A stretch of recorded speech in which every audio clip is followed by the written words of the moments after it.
What's up, everyone? It's your girl Milan here. Welcome back to Milan's Muse. This is where I've been creating my dream life on purpose and how you can too.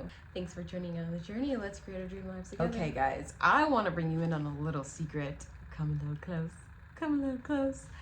I'm gonna tell you the songs that I've been singing literally for years that have booked me my biggest jobs.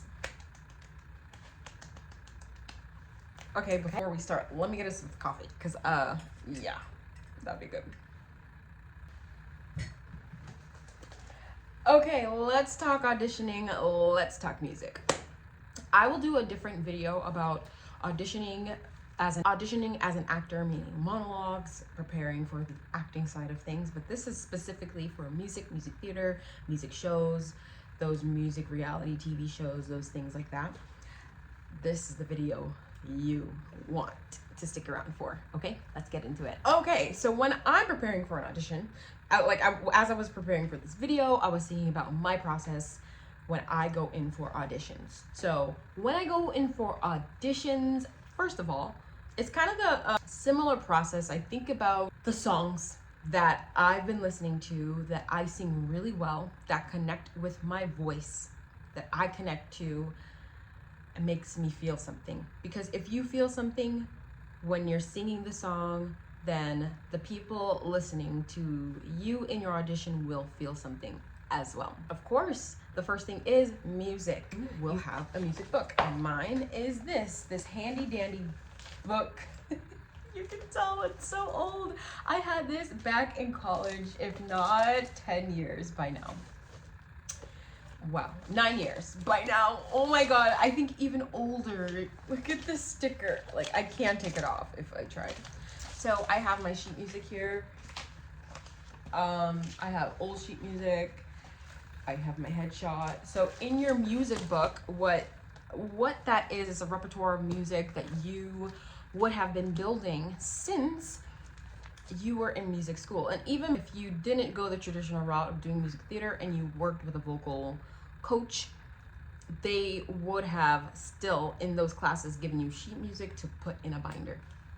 And that is crucial, because when you go to live auditions, a lot of the times they have a pianist and they need that sheet music. It's very rare that I have seen that I can bring a backtrack.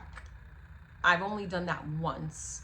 It was really interesting too, because that was in an audition in a big studio at the Ripley in New York. But that was like one time ever. Any other time that I've auditioned, I would have had to bring my book with sheet music. So when it comes down to sheet music, you want to make sure you get the key that you are going to sing in. And there are a lot of great apps. I'm not sponsored to say anything about any app. Look at my little face. Yes, look at her. And really great tools. I use music notes, as you can see right here. Music notes, you can download the app on your phone, you can look up the song right there and change the key. And so it actually does help for you to either get with someone who knows your song, the pianist you've been working with, your vocal coach you've been working with, yourself. If you know theory a little bit, you can plunk out the notes to see what key you're in. There are a lot of awesome tools. The way I have like the sheet music that's right here, the key that I was able to get it in was from a backtrack that I was using online, and it's really awesome. Those music backtracking videos usually have the information of the song. It usually says half a key lower or in the key of F. Some information, and if you can't get that, get with someone, if you don't know, to tell you what key it is. You want to be prepared in that way to have your song in the right key. And I mean, I did the old-fashioned way before. You know, I went to the guitar store. I used to work at Guitar Center, and when I needed sheet music to print out, they had a bunch of books, and I would find the sheet music and do it that way. Definitely rest up. I am an advocate of rest and hydration. Water with electrolytes, getting enough rest, because your voice is a muscle.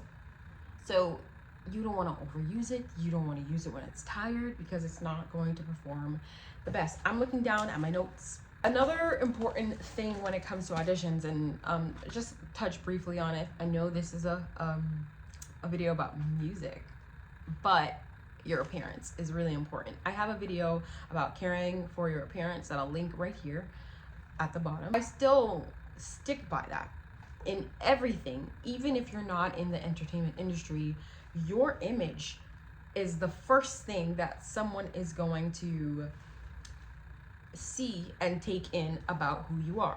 They're going to make an assumption about who you are based off of what you wear, what your hair is, even a scent. But what I've learned, if you are a music theater person, actor, you know, and I feel like they say this in the business world, nonetheless, fragrances you want to shy away from, because you never know who is allergic. You don't want anything to get in the way of what the performance is, like your outfit, your fragrance, your hygiene. You want to go in there with all bets on your side. If that's a saying, I don't know, just everything in your favor, okay? And yeah, so when choosing an outfit, like, yeah, whatever makes you feel confident, whatever represents you well. Not saying that you can't lean into your style if you're sexy and confident, if you are more on the modest side, bold, energetic, like edgy, whatever it is your style, lean into it. But of course, have that professionalism in the back of your head always. So it's not that you have to walk in there with like semi-business attire, but whatever represents you well and in a professional way. If it's a musical, something hinting at the character, a ribbon, a bow, a type of dress, a style, a time period. Those are like my little tips, and it makes me have so much fun. If I almost said the other day, but a couple of weeks ago, I auditioned for The Bodyguard, and that character in the film, The Bodyguard, was played by Whitney Houston, and this character was a pop star, so I was like, I leaned into the pop star feel. Your outfit is the first impression of you before you even give them your headshot. Your best foot forward, peeps, okay? The range. So, vocal range, excuse me if you already know this information, but I like to really break it down and explain lots of things. Vocal range. The definition of a vocal range is where your voice lays in a musical scale. So I am a mezzo-soprano. A mezzo-soprano has a it's in the higher register. It has a very rich tone to it, as opposed to a soprano, just a soprano. The definition of a mezzo-soprano, it's a singer. It says female singer, but I don't want to like limit it to a female singer. I've heard men sing higher than me. So a singer who ranges is in between a soprano and a contralto. On a piano, the scale is approximately A3 to A5. So 2 octaves up. And yes, a mezzo-soprano may be able to go a little lower, which is the beauty about being a mezzo-soprano. Now, I feel like I've been singing for quite some time. Since I was 4, I feel like I started as an alto. If your forehead looks... My forehead. I don't know what I just clicked on. I started as an alto. And I'd say I feel like I've always been a mezzo-soprano, but in the jobs, in the teams that I would sing on, I was always placed in the alto because they needed an alto. So that's kind of what I sang, and it allowed me to show my power in my voice for a long time. It really wasn't until I started training my voice classically with my opera coach is when I tapped into my higher register but mastered it. Like that, and that is classical training. So I started classical training when I was 22. Okay, a big gap. I started classical training when I was 22, but also when I had classical training in the 5th grade. However old you are in the 5th grade, I can't, like 8, 9 years old. I got a taste of that, but really mastering it just throughout the years. So we have in range, we have bass, and this is not limiting to, I'm not getting all the in-betweens, but we have bass, we have tenor, we have alto, mezzo-soprano, and soprano, and then everything in between. And this is what they are. If you've been a singer, you should know what you are. If not, hopefully that helped. You have your music book, you know your range, you know what songs you like, you know what style you like, sheet music. When it comes down to specific auditions, I like to think about the songs that I know, and I know well, and I've been singing for years. And yes, I sing the same songs. I don't change it. I do add on, but I keep the ones that I have been working for years because I mastered those songs. And that's why I book with those songs. I'm gonna tell you in a second. It's important to go into an audition because, you know, your nerves can get about you depending on what director is there, new people. Like, you want to limit whatever things can get you in your head as much as possible. So I like to stick to, especially if it's a quick turnaround, it's something that I found online very fast, I stick to the songs that I know.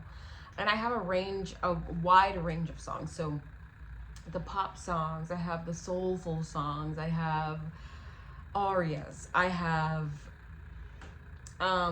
whatever other genre, I can't even think. But that's why prepping a music book, as you're listening to songs on the radio and singing your heart out in your car, make sure you're taking note of the songs that you sound good on and that you enjoy singing and people like hearing you sing. Take a note of that and add that to your book. I do that all the time. Keeping my ear peeled for that. I don't reinvent it, but if I am trying out a new song, I don't bring that into an audition that is a quick turnaround. I like to really work on the song and get it in my body, get it in my bones, my voice, and my muscle memory before taking it into an audition where like a job is on the line. You know, just a quick pro tip. Not just about singing the song. Like, I used to feel the music industry has changed. I used to feel like good singing was someone who can hit high notes and belt, because in my time period in the 90s, the singers who were out there were crazy singers. We had Mariah Carey, Whitney Houston, Michael Jackson, Celine Dion. Those four? Are you kidding me? Are you kidding me? Not only are they like so freaking cool, edgy, and household names, but they sing high, they sing, oh, it's so much heart. So my dad's also a singer, so I always had him in the back of my head, and that's how I felt like being a good singer. You know, I felt like that's what that meant. I had to sing high, I had to sing with this crazy range, and I mean, I do have that now, but there is beauty in the nuances, breath control. When you grow with a song, when you start low and bring it high, like I'm trying to think of all the things that make a song or a piece, a show, an audition really beautiful. Now, don't get me wrong, when you're going into an audition and they already asked for example, a pop singer with a range of A3 to C5, now you want to bring your range, okay? So don't don't overlook that. But that was just like a little tangent that I went on. There are so many things that make a voice, a piece, a moment in song a beautiful moment.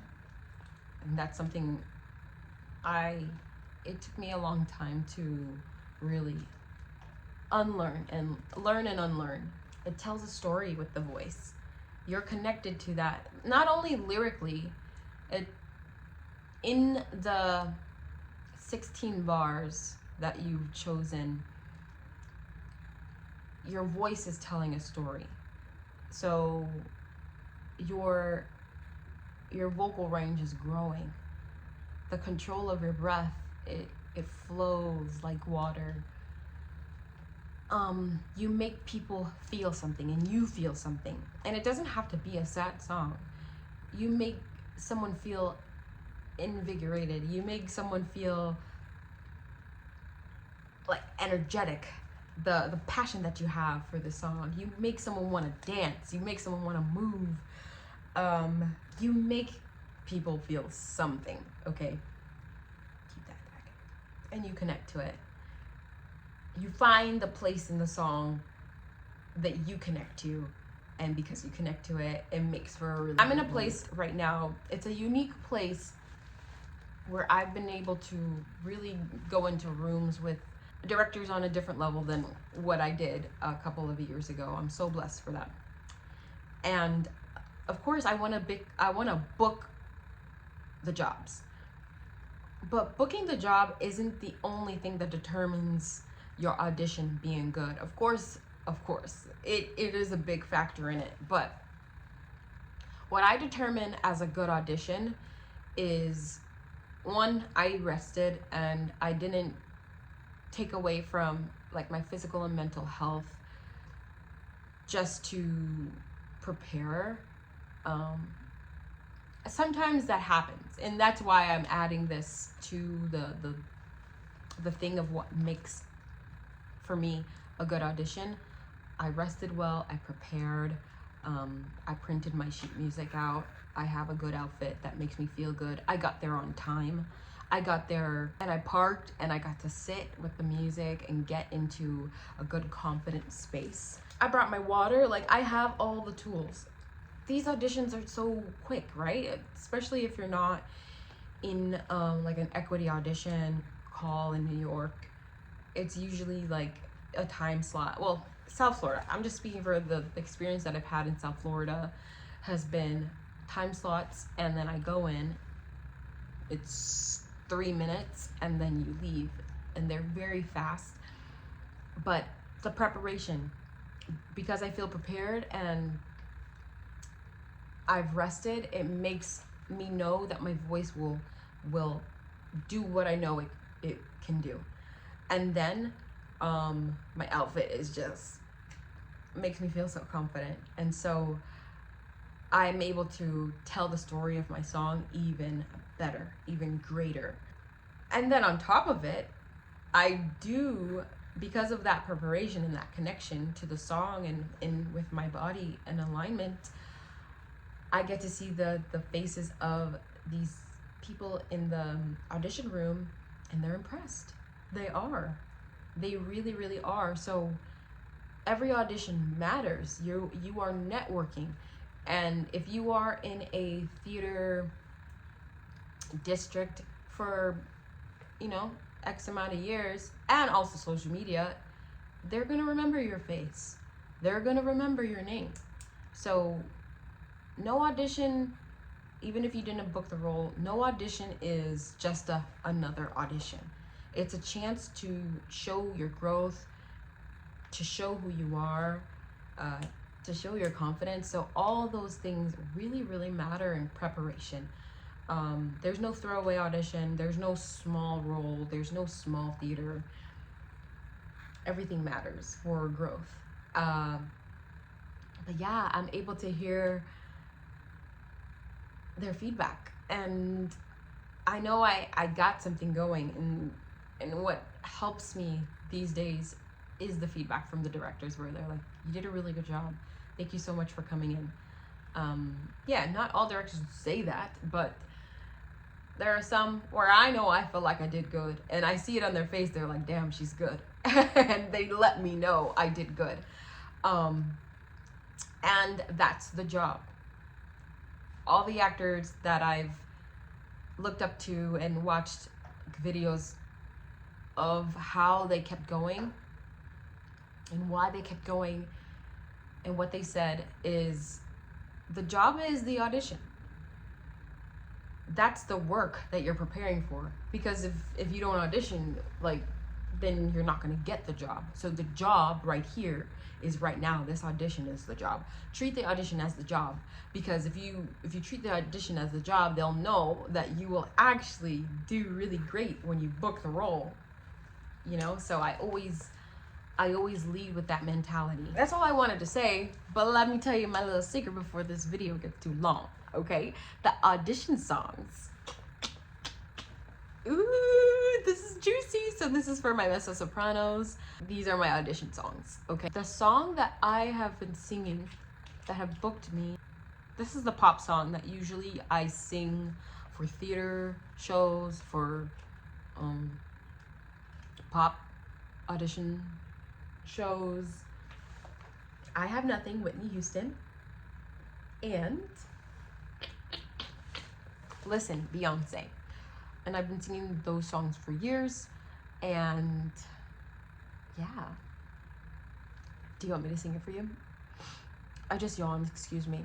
Well, I am gonna do a separate video of those two songs, so be sure to be on the lookout for that one. But I hope this really helped in the audition process and how you prepare for a music audition. So thank you so much for watching. Be sure to like, comment, share, and subscribe. Check out my music playlist. I love doing these informational videos for you guys, informational, educational videos for you guys on the music industry, entertainment industry. Oh my God, it makes me feel so good. And I love that it provides value to you. So if it has, join the fam and subscribe. Peace out, much love. I'll see you in the next one.